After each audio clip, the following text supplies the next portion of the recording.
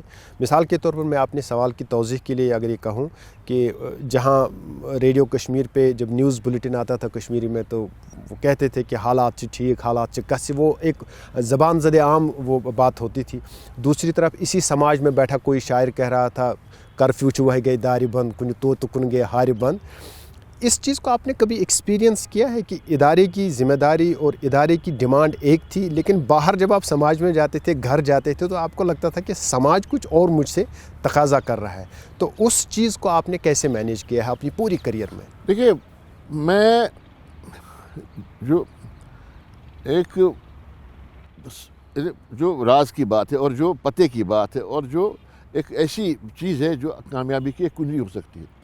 ہمیں سبجیکٹ جو ملتے ہیں وہ سماج سے ہی ملتے ہیں, وہ گھر سے ملتے ہیں. پہلے میں اپنے گھر میں دیکھتا تھا کہ میں براڈ کاسٹ کر رہا ہوں اور کون کون گھر میں انٹرسٹ دکھا رہا ہے اس میں, اور اگر کوئی نکتہ چینی کر رہا ہے تو اس نکتہ چینی کو پازیٹیو وے میں لینا ہے, اس کو سدھارنا ہے اپنے براڈ کاسٹ میں. عوامی براڈ کاسٹ کی جہاں تک بات ہے, کئی پروگرام آج بھی ہوتے ہیں ریڈیو کشمیر سے, آل انڈیا ریڈیو سری نگر سے. اس میں کمرشل سروس سے ہوتا ہے لک شونان, یہ چھوٹی چھوٹی باتیں, یا یہاں پہ شہربین سے باتیں ہوتی ہیں. نیوز بلٹن میں لوگوں کی شکایت آتی ہے. لوگوں کی شکایات کا براڈ کاسٹ ہونا الگ بات ہے, ان کا ازالہ کرانا ہونا دوسری بات ہے. ازالہ کرانا ریڈیو کشمیر یا آل انڈیا ریڈیو سری نگر کا کام نہیں ہے. ان کا کام ہے عوام تک, آفیسران تک, حکومت تک وہ بات پہنچانا. اس کے بعد ان کا ذمہ ہے. مجھے یاد ہے کہ زونل پروگرام کے لیے غلام محمد صادق صاحب نے ایک نوڈل آفیسر رکھا تھا, جو وہ روز پروگرام سنیں, اس میں جو باتیں کہی جائیں عوامی مفاد کے لیے, ان باتوں کو سن کے ان کا ازالہ کیا جائے جو مشکلات ہوں, تو پروگرام کی کامیابی یقینی ہو جاتی ہے. اب آج کل کے براڈ کاسٹ اچھے ہوتے ہیں, ماشاءاللہ بہت اچھے ہوتے ہیں. اب ان پہ عمل کرنا تو عوام کا کام ہے. دیکھیے, ہم لاتے ہیں ڈاکٹر کو ہیلتھ پروگرام میں, ریڈیو والے لاتے ہیں ڈاکٹر کو, وہ کچھ چیزیں بتاتے ہیں, ان پر عمل کرنا سننے والے کا کام ہے. ہمارا کام ہے, مؤذن کا کام ہے اذان دینا, مقتدی کا کام ہے کہ نماز کے لیے آ جانا. یہ ہے ریڈیو کا کام. اچھا بشیر عارف صاحب, آپ نے اپنی گفتگو میں 2 افراد کا تذکرہ کیا, میر غلام رسول نازکی صاحب اور محی الدین حاجنی صاحب. جہاں تک مجھے یاد پڑتا ہے یا جو کچھ بڑوں سے سنا ہے, دونوں گہرے دوست بھی تھے, دونوں بڑے ادیب تھے, لیکن دونوں کا چیزوں کو سمجھنے اور ان کے ساتھ وابستہ کرنے کا مختلف زاویے نظر تھا. ان کے ساتھ کوئی یادیں جو وابستہ ہوں آپ کے, نازکی صاحب سے, حاجنی صاحب سے؟ مجھے یاد ہے ایک واقعہ. میں نے میر غلام رسول نازکی صاحب کو ایک دن بلایا تھا ایک ٹاک کے لیے. وہ اسکرپٹ لکھ کے لاتے تھے. آئے, ریڈیو پہ آئے, میں ملا, میں نے آپ کو کہا آپ تشریف رکھیے, میں ابھی اوپر ایک ریکارڈ ہے وہ ختم کر کے آتا ہوں. مجھے تھوڑی دیر ہو گئی. وہ اتنا غصہ ہو گئے, اتنا خفا ہو گئے, انہوں نے اسکرپٹ کو یوں کر کے پھاڑ دیا, میں نہیں آؤں گا بھائی, نے دوبارہ میں منتیں کر رہا ہوں, اچھا مجھے معاف کیجیے, غلطی مجھ سے ہو گئی. تو عمر کا تقاضا تھا, وہ غصہ ہو گئے. تو پھر میں نے کہا کہ میں نے چائے منگوائی, میں نے معافی مانگی. میں نے کہا اچھا بزرگ ہمارے ابا سامان تھے, ابا کی سے بھی بڑی عمر کے تھے. تو اس کے بعد چلو ریکارڈنگ کرتے. میں نے کہا اسکرپٹ تو پھاڑ دی انہوں نے, اب ریکارڈ کیا کریں گے؟ آپ یقین نہیں کریں گے, ہے اور ہاں کا, ہاں اور ہوں کا فرق نہیں ہوا. ایکسٹمپور انہوں نے پوری تقریر کر دی وہاں پہ 12 منٹ کی, اور وہ میں نے ریکارڈ کر لی. ایک یہ واقعہ. دوسرا, غلام محی الدین حاجنی صاحب ہمارے, کچھ آپ کو یاد ہے کہ یہ کس پر گفتگو ہوئی اس وقت؟ یہ گفتگو تھی محرم کا تھا, ذکر حسین شہادت کے بارے میں, اور انہوں نے بالکل لفظ بلفظ لفظ لفظ بھی کہہ سکتے ہیں، لیکن انہوں نے جو تقریر کی اس میں کہیں پہ گرامیٹیکل غلطی نہیں ہوئی. یوں لگ رہا تھا جیسے اسکرپٹ سے پڑھ رہے ہیں. اے یا ہیں کا فرق نہیں ہوا، وہ روانی چلے. دوسرا، میں نے محی الدین حاجنی صاحب کو کہا، محی الدین حاجنی صاحب بہت بڑے عالم تھے، لیکن آج مجھے بڑی تکلیف ہوتی ہے جو باتیں انہوں نے کی لوگوں کے ساتھ، جو بذلِ سنجی ان میں تھی، اگر وہ تحریر ہوئی ہوتی تو ایک ضخیم کتاب بنتی. ان کے جو تجربات تھے، ان کی جو حاضر جوابی رہتی تھی، وہ حاضر جواب کیا تھے. محفل میں آنکھیں بند کر کے سنتے تھے. ایک وہ ہمارے ایس پی کالج میں ہمارے وہاں پہ ٹیچر تھے، میرے ڈائریکٹ ٹیچر میرے نہیں تھے لیکن وہاں ٹیچر تھے، احترام ہمیں تھا. وہ بزم ادب میں آتے تھے وہ، اور وہ سا کیا بوزنا ہے وقت تو کیا سا بوزنا ہے اقبال فہیم بحث بوزنا اس پوٹ میم ہے ظفر رفیق راز بحث اس پوٹ. ہم تھے وہاں پہ. مجھ سے بحث بوزنا غزل نہ پڑھنی چھیا. ان کا یہ کہنا یہ پڑھنی چھیا، وہ خجل کرتے تھے. وہ کیا لوگ ہیں، کیا کیا ہم نے دیکھا اور کہاں چلے گئے. ان کے متعلق تو کہا بھی جاتا ہے کہ وہ کیا کہتے ہیں، وہ افق پہ چمکتے ستارے تھے. کبھی آپ نے دونوں کو گفتگو کرتے ہوئے دیکھا ہے، نازکی صاحب اور دیکھا ہے. حاجنی وہ صاحب اس کو؟ گفتگو کو یہاں نہ کہلوائیں تو بہتر ہے. گفتگو بہت بار سنی ہے ان کی، اور وہ گفتگو ہوتی تھی بذلِ سنجی کی، جس میں کچھ ایسی ویسی چیزیں بھی آتی تھی جو کہنے کے لیے نہیں ہے. بالکل. اصل میں اب میری بھی کیوریاسٹی اس لیے ہے کہ ہم اس نسل سے تعلق رکھتے ہیں کہ جن تک ان لوگوں کی باتیں پہنچی، لیکن ٹریجڈی یہ ہے، آپ نے خود سنی ہے، ہم نے ان سے سنی ہے جنہوں نے وہ باتیں سنی ہے. لیکن ہمارے لیے ایک ٹریجڈی یہ ہے کہ جو آنے والی نسلیں ہیں وہ ان افراد سے اب واقف ہی نہیں ہیں. نہ ان کی کتابیں پہنچتی ہیں، نہ گفتگویں پہنچتی ہیں. اس لیے آپ جیسے افراد پر میرے خیال سے ایک ذمہ داری ہے ہمارے سماج کی طرف سے کہ ان گفتگوؤں کو جس طرح سے بھی پہنچایا جا سکے، کیونکہ اس میں ہمارے سماج کا علم، ہمارا تجربہ، ہمارے احساسات سارے پوشیدہ ہیں. تو اس لیے میں نے حاجنی صاحب اور نازکی صاحب کو خصوصاً تذکرہ کیا. لیکن اس میں ادھوری بات رہے گی سومناتھ سادھو. اچھا، ہمارے اس روایت کا حصہ دینا ناتھ نادم، یہ بڑے بڑے لوگ ہیں، ان کو بھی لوگ بھول رہے ہیں، اور مختلف خانوں میں یہ نام مختلف خانوں میں بٹ رہے ہیں، جو کہ سماج کا بہت بڑا نقصان ہے. تو المیہ ہے. تو اس میں آپ ذاتی طور پر کس احساس سے گزرتے ہیں؟ میرے ایک دوست تھے جو بیچارے گزر گئے، ذیشان فاضل صاحب. ہم نے ایک بیڑا اٹھایا تھا، فاضل میموریل جو کمیٹی ہے، میموریل فاؤنڈیشن جو ہے ان کے، وہاں پہ ایک میگزین چھپتا تھا گلنار، اس میں ہم مضامین چھاپتے تھے. اور یہ سلسلہ ہم نے شروع کیا تھا. ہم اپنے اسلاف کو یاد کریں گے. دینادار نادم کو کون بھول سکتا ہے؟ یہ وہ مجدس مجھ پر تاز برا تھا ٹانگ شن ون اسمان وسن زاں، کیا نظمیں لکھی ہیں انہوں نے، یعنی تحیر آمیز نظمیں لکھی ہیں انہوں نے. محی الدین حاجنی، غلام نبی فراق، رحمان راہی، علی محمد لون کے ڈرامے، امین کامل کے ڈرامے، سومناتھ جوشی کے ڈرامے، ہری کرشن کول کی کہانیاں، ہیدے کول بھارتی کی کہانیاں، امیش کول کی کہانیاں، بنسی نردوش ایک انجمن تھے. کیا کہنے ان کے. فاروق نازکی جو حال ہی میں 1-2 سال پہلے یہاں وفات پا گئے، وہ از خود ایک انجمن تھے. ان کے پاس بیٹھنے کا شرف حاصل ہو تو سمجھ لیجئے کہ آپ کچھ نہ کچھ ضرور سیکھ کے نکلیں گے ان کی محفل سے. بشیر صاحب، رحمان راہی صاحب کا تذکرہ ہوا. راہی صاحب بڑے شاعر تھے، اس میں کوئی شک نہیں ہے، یہاں کا بڑا نام. آپ نے ان کی شاعری ان سے براہ راست سنی بھی ہوگی، ان کے ساتھ کام بھی کیا ہوگا. ایک چیز جو دل میں کھٹکتی ہے اور جو سوال بار بار اٹھتا ہے کہ عوامی سطح پر وہ پذیرائی اس شاعر کو کیوں حاصل نہیں ہوئی جو ان کی شاعری پڑھ کر لگتا ہے کہ ہونی چاہیے تھی. ایسا ہے، آپ کو ایک بات بتاتا ہوں. ایک شاعر کی حیثیت سے ایک شاعر کی حیثیت سے وہ گیان پیٹھ تھے، وہ سب سے بڑا اعزاز ان کو ملا تھا لٹریچر میں، سب سے بڑا اعزاز. ہم نے بے قدری کی اپنے لوگوں کی، ہم نے اپنے لوگوں کی بے قدری کی. بے قدری اس حد تک کی کہ مجھے بڑی شرم آتی ہے کبھی کبھی. مجھے یاد ہے میں کرناٹک میں ایک اسٹیشن پہ ڈیوٹی پہ تھا گلبرگے میں. تو ایک مرتبہ وہاں پہ ایک لوگ آئے، کہنے لگے کہ ہمیں پھول خریدنے ہیں، پیسے چاہیے. کر دیا ہم نے سینکشن. اور وہ میں نے کہا کس کو آنکھ لے کے ہمارے ایک بہت بڑے فنکار کو آنا ہے, بہت بڑے آرٹسٹ شاعر کو آنا ہے. میں نے کہا شاعر ہمارے یہاں بھی بہت بڑے راہی صاحب ہیں, نادم صاحب ہیں. یہ اگلے دن بالکل چمکیلی کار اندر آ گئی, اس میں سے ایک آدمی اترا, اس کے بعد ایک آدمی اترا دھوتی میں, صاف شفاف, بالکل چمکتا ہوا نورانی چہرہ. میں نے کہا یہ کون ہے؟ کہنے لگے یہ کنڑ کے گیان پیٹھ ہیں, یہ کنڑا زبان کے گیان پیٹھ ہیں. میں نے کہا, دل میں سوچا کہ ہمارے یہاں بھی یہ گیان پیٹھ ہیں راہی صاحب, تو ان کی ہم بے قدری کرتے ہیں, ان کی ہم اتنی قدر نہیں کرتے ہیں. ہمیں آج بھی موقع ہے کہ ہم اپنے اسلاف کو یاد کریں. کل کو پھر ہم یہ نہیں کہہ پائیں گے اپنے اولاد سے کہ جس طرح سے فی الحال گورکھپوری کہتے ہیں, ہم وہاں ہیں جہاں اپنے سوا ایک بھی آدمی بہت ہیں میاں, یا ان کا دوسرا شعر, اے ہم اثرو آنے والی نسلیں تم پر فخر کریں گی جب تم ان سے یہ کہہ دو گے ہم نے فراق کو دیکھا ہے. میں یہ کہتا ہوں کہ اے ہمارا اثرو یہ واجد نسل کرم تہ پہ فخر, مے پہ فخر یل بہ تمن ون مے راہی صاحب وچمت, مے دینا ناتھ نادم وچمت, مے غلام نبی فراق وچمت, مے فاروق نازکی سۭتۍ کٲم کٔرمٕژ, سومناتھ سادھو سۭتۍ کٲم کٔرمٕژ, مے بھجن سوپورے سۭتۍ کٲم کٔرمٕژ. سنتو کا اتنا بڑا آرٹسٹ نہیں رہا.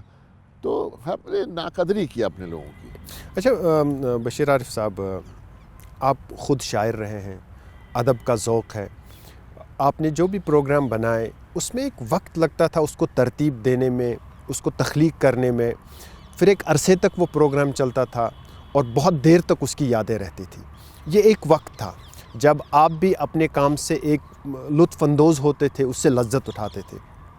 آج کے زمانے میں جو یہ رفتار کا عالم ہے, بنانے والا کب اس کو بناتا ہے, دیکھنے والا کب دیکھتا ہے, سننے والا کب سنتا ہے, ہر ایک ہانپ کر یہ کام کر رہے ہیں.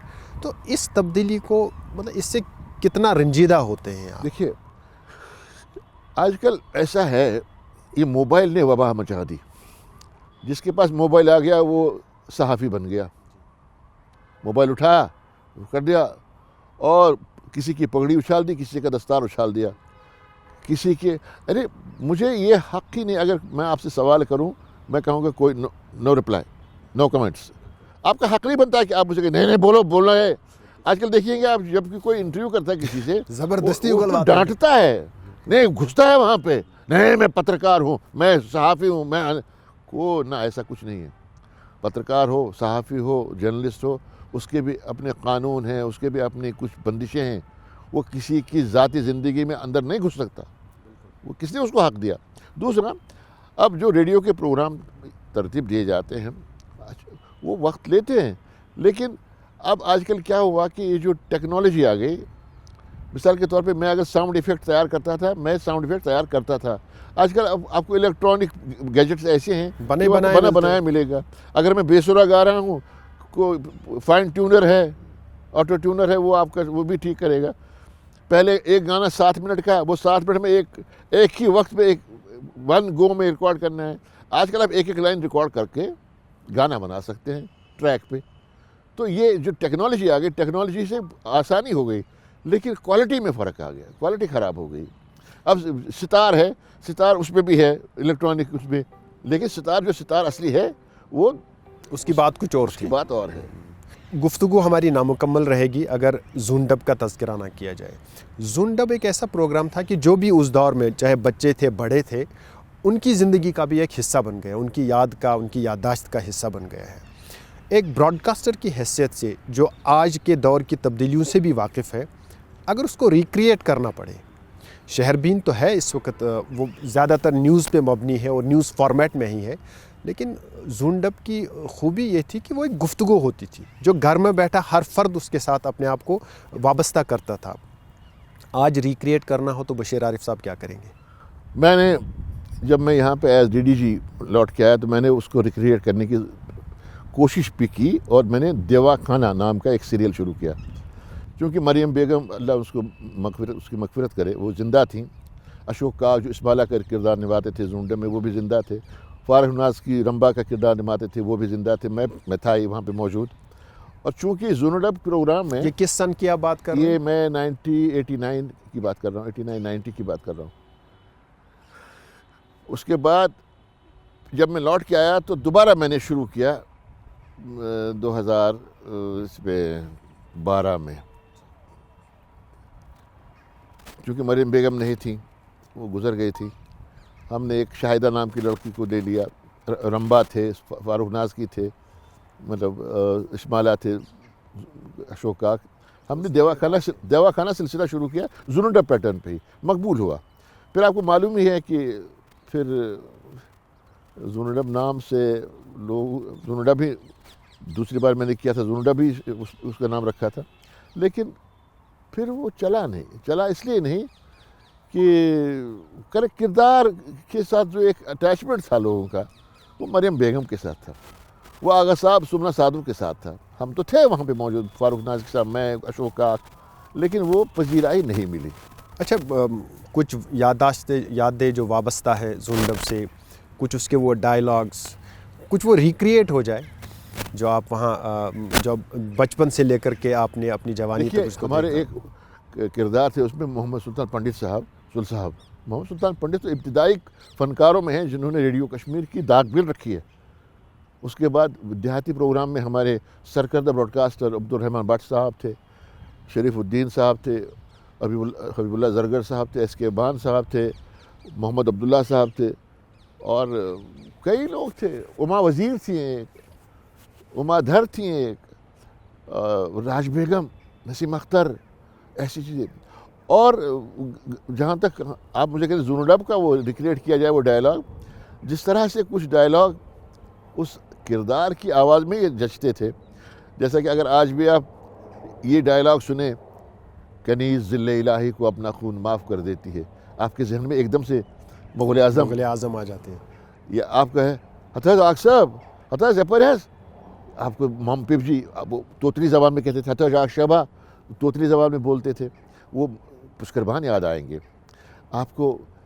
اسی طرح سے باقی جو شعبے ہیں موسیقی کے، غلام حسن صوفی، اوئے ہوئے ہوئے ہوئے، محمد عبداللہ تبر بقال، استاد رمضان جو، غلام محمد قالین باب، استاد صدیق جو، استاد غلام قادر، استاد غلام محمد ساز نواز. اسی طرح سے یہاں بجبہارا سے تھے ایک استاد تھے، وہ ستاری صاحب، محمد عبداللہ ستاری صاحب، یا محمد خلیل صاحب جو قوالی جنہوں نے گائی کشمیری قوالی، یا شمیمہ دیو صاحبہ. میرا یہ ماننا ہے، میرا عقیدہ ہے کہ شمیمہ دیو صاحبہ کے آنے سے کشمیری موسیقی میں جو خواتین کا رول ہے انہیں ریسپیکٹیبلٹی مل گئی. جو عزت ان کی قائم ہوئی وہ شمیمہ دیو جی کے آنے سے ہوئی. اچھے گھر سے آتی تھی اور گانے میں کیا کہنے، اور ساتھ میں کیلاش مہرا اور کئی لوگ، نرملا دیوی اور نیرجا پنڈت، راج بیگم تو ہیں ہی، مہتاب بیگم، زون بیگم، بہت سی فنکار، نسیم اختر، مجھے بھی غلام محمد راہ، علی محمد نشتر، محمد، کتنے یاد کریں. نہیں، مجھے بھی یاد ہے اپنے بچپن میں ریڈیو کشمیر کے جو پورا فرمائش آتی تھی صبح 9:30 بجے، تو ہمارے لیے تو وقت یہی ہوتا تھا کہ اب اتنے بج گئے کیونکہ یہ پروگرام آ رہا ہے. تو اس حد تک ان کے ساتھ ان پروگراموں کو پہچانتے تھے بچے بھی اور بڑے بھی.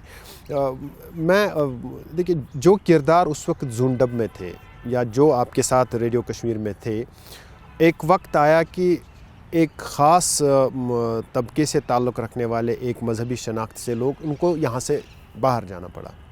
جو بھی حالات تھے جن میں بھی ہوا، آپ کا ان کے ساتھ رشتہ بعد میں ان سے ملنا ملانا کیسا رہا؟ کیا بات ہے. میں آج بھی میرا دل رو پڑتا ہے جب میں دیکھتا ہوں بھجن سوپوری کو جانا پڑا یہاں سے، اور اس کے بعد ان کا انتقال ہوا 2022 میں. اور اپندر کھشو، اس کا بھی انتقال ہوا. میرا دوست تھا، وہ اناؤنسر تھے، بہت پائے کے ڈرامہ آرٹسٹ تھے، بہت بڑے آرٹسٹ تھے. ان کی بیگم گرجا جی آج بھی زندہ ہے ماشاءاللہ، اللہ ان کو سلامت کی. سورجا صاحب اناؤنسر، بڑی خوبصورت اناؤنسر.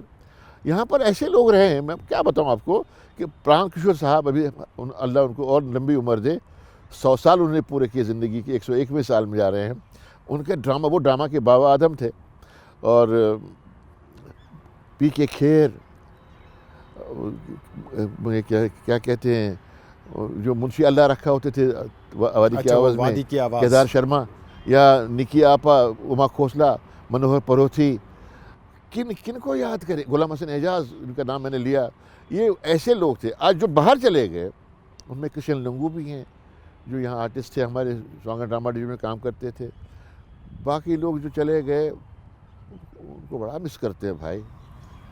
نہیں یہ تو ہے، یہ انسانی المیہ ہے، وہ ہمارے وجود کا حصہ آج بھی ہیں. انسانی رشتے ہیں، کہاں جا سکتے ہیں. اچھا، ادارے کی سطح پر ریڈیو کشمیر نے یہ کوئی سنجیدہ کوشش کی کہ جو آرکائیوز اس کے ہیں، مثال کے طور پر یہی زون ڈب ہے، ان کی ریکارڈنگز محفوظ ہوں؟ بہت سی چیزیں آرکائیوز میں ہیں. شکر ہے اللہ کا کہ جب یہ سیلاب آیا تھا، یہ جو آرکائیوز کی لائبریری تھی یہ اوپر والی منزل میں تھی. اگر یہ نچلی منزل میں ہوتی تو سارا آرکائیوز ختم ہو چکا ہوتا. لیکن یہ اللہ کا شکر ہے، وہاں کچھ جو کتابیں ہیں وہ کتابوں کی لائبریری نیچے تھی جو سیلاب کی زد میں آ گئی. اوپر جو ٹیپس وغیرہ جو باقی ریکارڈڈ مٹیریل تھا وہ اوپر کی منزل میں تھا، اور بہت 99% وہ سیف ہوا. یہ کوشش کیوں نہیں ہو رہی ہے کہ وہ جو اب آج کل کے ڈیجیٹل پلیٹ فارمز ہیں ان پہ وہ آہستہ آہستہ سارا کچھ آ جائے تاکہ وہ لوگوں کے پاس بھی محفوظ ڈیجیٹائز رہے؟ کیا گیا ہے. اچھا، اس کو وہاں پہ ڈپارٹمنٹ نے ڈیجیٹائز کیا ہے. اب ان کی کیا منشا ہے کہ وہ اس کو ڈیجیٹائز کر کے پلیٹ فارم پہ لائیں، لیکن ریڈیو سے وہ براڈ کاسٹ ہوتے ہیں. آرکائیوز کے پروگرامز ریڈیو سے براڈ کاسٹ ہوتے ہیں، کیونکہ اس طرح عام لوگ جب چاہیں وہ ان سے استفادہ کر سکتے ہیں، فرمائش وہ سن سکتے ہیں. اچھا بشیر عارف صاحب، آپ نے شاعری کی، آپ کی نعتیں مقبول عام ہوئی، شاعری کا شغف کیسے ہوا؟ شاعری کا شغف مجھے یوں سمجھ لیجئے کہ ہمارے گھر میں وہ ہمارے ابا کے چچا غلام نبی صاحب، اللہ ان کی مغفرت کرے، ہم ابا کی مغفرت کرے، ہمارے گھر میں پڑھنے لکھنے کا ماحول تھا بہت زیادہ. اور صبح سویرے اٹھ کے نماز پڑھ کے اوراد فتحہ کا، نعتیں سنانے کا، اور شاعری کا شوق مجھے ہوا ریڈیو میں جانے پر. میں نے پہلی نظم جو لکھی ہے وہ 8ویں جماعت میں لکھی ہے، جو آبشار میگزین ہوتا تھا اس کا سکول کا، اس پہ چھپی تھی. میرے ٹیچر تھے وہاں پہ، اللہ مغفرت کرے ان کی، محمد بہاؤالدین وفائی صاحب، بڑا مجھ سے بہت محبت کرتے تھے. چونکہ میں زون ڈب کا حصہ تھا، زون ڈب بڑا مقبول پروگرام تھا، اور میں بڑا مقبول کردار تھا نذیر لالہ اس کا. لوگ مجھ سے ریلیٹ کرتے تھے اپنے آپ کو کہ یہ بچہ بڑا. اور مجھے پھر ایک از خود ایک بندش طاری کرنا پڑی اپنے اوپر. میں آوارہ گردی سے دور رہا، کیونکہ لوگ کہتے ہیں یہ ریشے نبی نزل. اگر میں ایسے کوئی حرکت کرتا تو وہ بدنامی ہو جاتی میرے پروگرام کی. تو شاعری وہاں سے شروع ہو گئی. پھر اس پر کیا تھی، وہ تکبندی تھی. اس کے بعد جو نعتیں لکھی، جو غزلیں لکھی، جو فلموں کے لیے لکھا، جو سیریلز کے لیے لکھا، وہ الحمدللہ میں بڑا مجھے تسلی ہے. اچھا، شاعری کے حوالے سے یہاں عموماً ایک بحث چلتی ہے کہ کشمیری ہماری مادری زبان ہے، اس میں کوئی شک نہیں ہے، اور ہمارا ورثہ ہے، ادبی ورثہ ہے. اردو ہماری زبان ہے، اس میں بھی ہمارے اسلاف نے بڑا کام کیا ہے. اور جب ہم ان افراد پہ بھی نظر ڈالتے ہیں جن کے آپ نے نام لیے، حاجنی صاحب ہوں، نازکی صاحب ہوں، سومناتھ سادھو، جو بھی ہیں، ان کی اردو بھی بہت اچھی تھی، ان کی کشمیری بھی بہت اچھی تھی، اور حق یہ ہے کہ وہ فارسی تک جانتے تھے.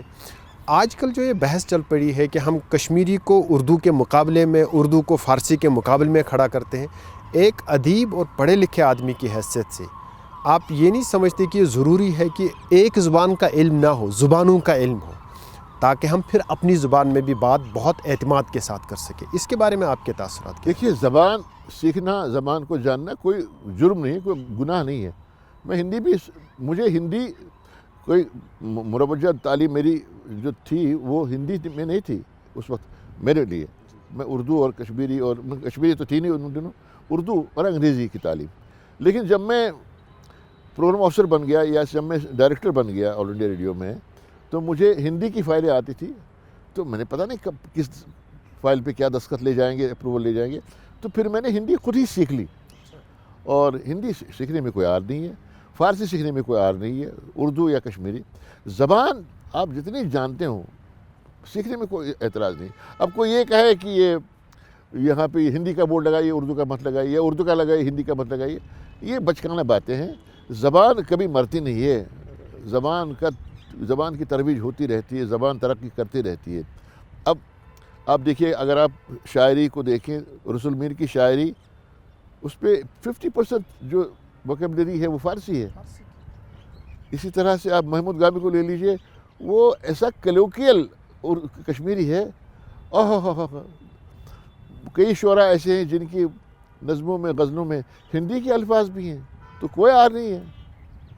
زبان کو زبان ہی رہنے دیجیے، زبان کو زبان کی حیثیت سے لے کے ساتھ مت جوڑیے۔ جی اچھا عارف صاحب، جب بھی کوئی لکھنے والا ہو جس سے شاعری کا جیسا کلام صادر ہوتا ہو، وہ مشاعرے میں پڑھے، وہ لوگوں کو واہ واہ کرتے سنے تو وہ تو ایک بات ہے، لیکن جب کسی شاعر کے کلام کو کوئی آواز بخشے، اس کے ساتھ ساز ملائے، اور پھر آپ دیکھتے ہیں کہ لوگ اس کو سنتے ہیں، اس کو گنگناتے ہیں، کیسا محسوس ہوتا ہے؟ آپ کی بہت ساری نعتیں ایسی ہیں جن کو شمیمہ دیو جیسی آواز ملی ہے، ذرا اس کے بارے میں ہم کو بتائیے کہ اس کے تاثرات اور اس سے عوام تک پہنچنے کا جو ذریعہ بن جاتا ہے، اس کے سلسلے میں ایک براڈ کاسٹر کی حیثیت سے آپ اس کو کیسے دیکھتے ہیں؟ میں اس میں ایک بات کہوں گا کہ میرا بچہ ہے جو کھلکھلا کے ہنستے لگے، کہتا ہے نا باشک کہہ رہے، جب میرا کوئی نغمہ، میری کوئی نعت شمیمہ صاحبہ یا کوئی بھی فنکار کو اس کو اپنی آواز بخشے، اس کے بعد وہ لوگوں کے کانوں تک پہنچے، لوگ سر ہلاتے رہے اور نعت سن کے 2 آنسو بھی نکل پڑیں، تو مجھے بڑی تسلی ہوتی ہے کہ میں اپنی کوشش میں کامیاب ہو چکا ہوں، میں نے یہ گانا لکھا، اس کو پذیرائی ملی۔ اب آپ نے جو چیز لکھی ہے، جو تخلیق آپ کی ہے، اس کو پذیرائی ملے تو خوش ہونا تو لازمی ہے، احساس انبساط ہونا لازمی ہے۔ اور کبھی کبھار ایسا ہوتا ہے کہ وہ گاتے گاتے ہماری آنکھیں میں نم ہوتی ہیں۔ مجھے یاد ہے کہ میں کئی بار اپنے کچھ نغمے سن کے بڑا آبدیدہ ہو گیا۔ میرا ایک نغمہ ہے، حسن بالی علی جانان زری، مجھے وہ مصرع استعمال کیا ہے، اور اس میں ایک شعر ہے، کسبن کس زار بوجم زخمن کریم کس مرہم، کسبن کس زار بوجم زخمن کریم کس مرہم، مےٚ چھِم ژٔلمٕتۍ سٲری جانان زاری بوجم۔ میں ایک مرتبہ گھر آیا تھا چھٹی لے کے، میں نے گھر والوں کو نہیں کہا میں آ رہا ہوں، میں ہلکے دھیرے سے اندر گھر میں گھس گیا تو میں نے دیکھا کہ میری والدہ بیٹھی ہے، ریڈیو سامنے پڑا ہے، یہی نغمہ چل رہا ہے ریڈیو سے اس وقت، اور جب یہ مصرع آیا کسبن کس زار بوجم زخمن کریم کس مرہم مےٚ چھِم ژٔلمٕتۍ سٲری جانان، میری اماں نے ایسا کیا سر اور رونے لگی، اور آپ یہ دیکھ رہے ہیں؟ میں پیچھے سے دیکھ رہا ہوں، وہ زار و قطع رونے لگی کیونکہ میرے چھوٹے بھائی کی ڈیتھ ہوئی تھی۔ مجھے ایک دم سے میں نے اس کو کنیکٹ کیا، تو میں آیا تو میں نے کہا اماں کیوں رو رہی ہے؟ تو میں بھی آبدیدہ ہو گیا، کیوں رو رہی ہو؟ میں نے گلے لگایا، وہ روتی رہی، اس کو پتہ نہیں تھا کہ میں آ رہا ہوں، کہنے لگا کب آ گئے؟ میں نے کہا ابھی۔ تو میں بھی بڑا اس وقت یہ ہو گیا، ایموشنل ہو گیا، اور میرے بھی آنسو نکل گئے۔ تو اپنی تخلیق کو سن کے، جب تک میں تخلیق کو خود پسند نہ کروں، میں کوئی کھانا بناتا ہوں، جب مجھے خود لذت نہ آئے تو آپ کو کیا پروسوں ہو؟ یہ بڑی عمدہ بات آپ نے کی۔ بشیر صاحب، آپ نے بہت سارے الفاظ ہیں، آپ نے کہا آبدیدہ ہونا، انبساط، یہ جیسے الفاظ اب غیر مانوس نظر آ رہے ہیں، مطلب عام گفتگو میں یہ غائب ہوتے چلے جا رہے ہیں، حالانکہ گفتگو یہ جب بھی ہوتی تھی ایک سطح پر، جب یہ الفاظ کا ذخیرہ ہوتا تھا تو گفتگو الگ نوعیت کی ہوتی تھی، الگ تاثیر اس میں ہوتی تھی۔ اس زبان کے معیار کو گرتا ہوا دیکھ کر آپ کے اندر جو ایک ادیب ہے، آپ نے جو برسوں کام کیا، دہائیوں کام کیا، اور اس میں بڑے بڑے انسانوں کو دیکھا جن کی زبان پر گرفت بہت اچھی تھی، تو آپ کیسا محسوس کرتے ہیں؟ بڑی تکلیف ہوتی ہے۔ آج کل ایک جملہ چلا ہے، کیا ہی کرے آدمی، یہ کیا ہی کرے آدمی کیا مطلب ہے؟ کیا کرے آدمی، یہ کیا ہی کرے آدمی؟ یہ اصل میں کیا ہے کہ یہ جو فلموں کا اثر پڑا نا ہمارے نوجوانوں پہ خاص طور سے، وہ زبان کو بگاڑ رہے ہیں۔ دوسرا، اگر آپ کشمیری ہیں، کشمیری بولیے, اردو آپ کو آئے گی, اردو بھی آئے گی, ہندی بھی آئے گی, انگریزی بھی آئے گی. آپ شروع ہی کرتے ہیں اردو سے, اور آپ کو لگتا ہے کہ بچوں کے ساتھ اردو میں بات کرنے میں کچھ آپ کو لگے کہ ایلیٹ کلاس کے ہیں.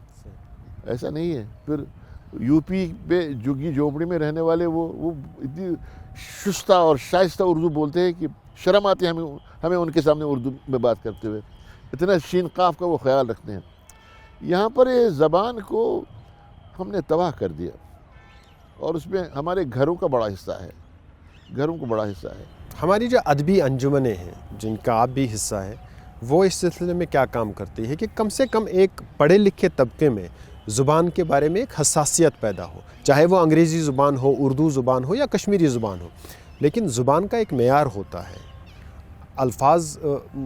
الفاظ کے معنی ہوتے ہیں اور یہ کہاں استعمال کرنا ہے, کس طرح ادبی استعمال انجمن کے بارے کرنا میں یہ ہوتا ہے. کہوں گا, میں کوئی معاف کریں گے مجھے یہ کہنے میں, ادبی انجمنیں اپنی ذاتی منفعت دیکھتی ہیں, زبان کا کسی کو خیال نہیں ہے. وہ بس کتابیں چھپواؤ اور کوئی یہ بغیر دیکھے. لیکن مجھے لگتا ہے کہ میں نے آج تک 20 کتابیں چھاپی ہوتی ہیں اپنی, لیکن میں ڈرتا ہوں کہ میں عوام کے سامنے کیا پیش کروں. میری کہانیاں اتنی ہیں کہ میں, اور میں نے 11 کہانیاں چنی فی الحال کہ میں اپنے 11 کہانیاں عوام تک پہنچا دوں. چھوٹا سا مجموعہ ہے کہ اتنا بڑا ذکی مجموعہ نہیں ہے. 11 کہانیاں اب عوام کو پسند آ گئی تو اور آگے اور چھاپے گی اور دے دیں گے ان کو پڑھنے کے لیے. یہ جو ہم نے معیار, ادبی انجمنیں بہت کام کر سکتی ہیں, کرتی بھی ہیں, اس میں کوئی شک نہیں ہے, یہ نہیں کہیں گے کہ نہیں کرتی ہیں, لیکن فعال ہونے کی ضرورت ہے, پرو ایکٹیو ہونے کی ضرورت ہے. بشیر صاحب, گفتگو کو سمیٹتے ہوئے کوئی ایسی چیز جو رہ گئی ہو, آپ نے کرنا چاہا, وقت نہیں ملا, حالات کچھ ایسے ہوئے اور آپ کا ادارہ ریڈیو کشمیر آپ سے پھر کہہ رہا ہے کہ آپ ذرا آئیے اور وہ کام جو رہ گیا ہے وہ کیجیے, کون سا کام ہوگا؟ میں ریڈیو کشمیر کو پہلے کی طرح 70 کا ریڈیو کشمیر دیکھنا چاہتا ہوں, پیچھے لے جانا چاہتا ہوں. یہ نہیں کہ سہولتیں ایسی رہیں, اگر ایسی سہولتیں 75 میں ہوتی, ریڈیو کشمیر کہیں کا کہیں ہوتا. لیکن میں چاہتا ہوں کہ اس کو ریل پہ لانے کی ضرورت ہے, پٹری پہ لانے کی ضرورت ہے. اور میں یہی خواہش ہے کہ ادارے کو, اس ادارے سے بڑی محبت کرتا ہوں کیونکہ اس ادارے کی گلیوں میں میرا بچپن گزرا ہے. بشیر صاحب, آپ کا بہت بہت شکریہ, آپ نے ہم تک معلومات پہنچائی جو اگلی نسل تک پہنچے گی, اپنے تاثرات ہمارے ساتھ بانٹے. آپ کی زبان, آپ کے الفاظ, اس سے ہماری بھی کچھ یادیں وابستہ ہیں, تو بہت اچھا لگا. آپ کا بہت بہت شکریہ. آپ کا بھی بہت بہت شکریہ, آپ نے ہمیں موقع دیا اور مجھے اس لائق سمجھا. بہت بہت شکریہ.